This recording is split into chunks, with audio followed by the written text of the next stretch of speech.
ગાંધીનગરના જનસંપર્ક ખાતે મુખ્યમંત્રીનું ઓનલાઈન સ્વાગત ફરિયાદ નિવારણ કાર્યક્રમ યોજાશે। સવારમાં 8 થી 11 દરમિયાન જનસંપર્ક ગાંધીનગર ખાતે અરજદારો તેમની રજૂઆત કરી શકશે।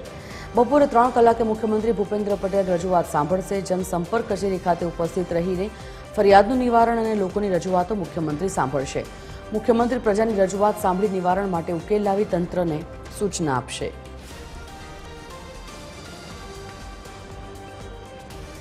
Associate editor Arun Shah phone line પર જોડાઈ ગયા છે। અરુણ, શું વિગત? સંજીવની મહત્વપૂર્ણ રીતે જે રીતે વડાપ્રધાન નરેન્દ્ર મોદીએ વિકસિત ભારતનો જે સંકલ્પ આપ્યો છે ને તેના જ ભાગરૂપે કહી શકાય કે અમૃત સ્ટેશનોનું જે લોકાર્પણ કરવાના છે તે ગુજરાતના 18 રેલવે સ્ટેશનનો સમાવેશ કરવામાં આવ્યો છે। તેનું લોકાર્પણ આજે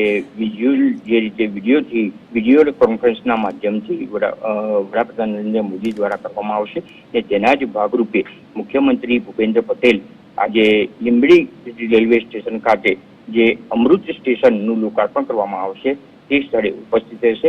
આ ઉપરાંત સૌથી મહત્વપૂર્ણ કહી શકાય કે બપોરના સમયમાં જે લોકસંપર્ક કાર્યક્રમ જનસંપર્ક કાર્યક્રમ યોજવામાં આવે છે અને મુખ્યમંત્રી સ્વાગત ઓનલાઈન કાર્યક્રમ યોજવામાં આવે છે। દર મહિનાના ગુરુવારે આ સમગ્ર કાર્યક્રમ યોજવામાં આવે છે। તેની જનફરિયાદ મુખ્યમંત્રી સુધી પહોંચે છે અને મુખ્યમંત્રી દ્વારા તેનો તત્કાલ નિકાલ કરવા માટેનું આયોજન પણ કરવામાં આવે છે।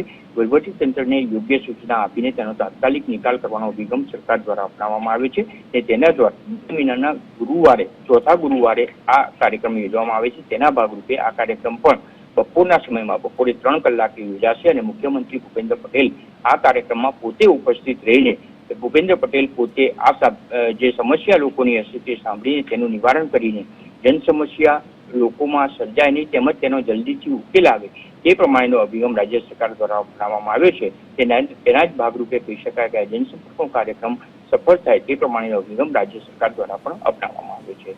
સંજીવ, આભાર અરુણ।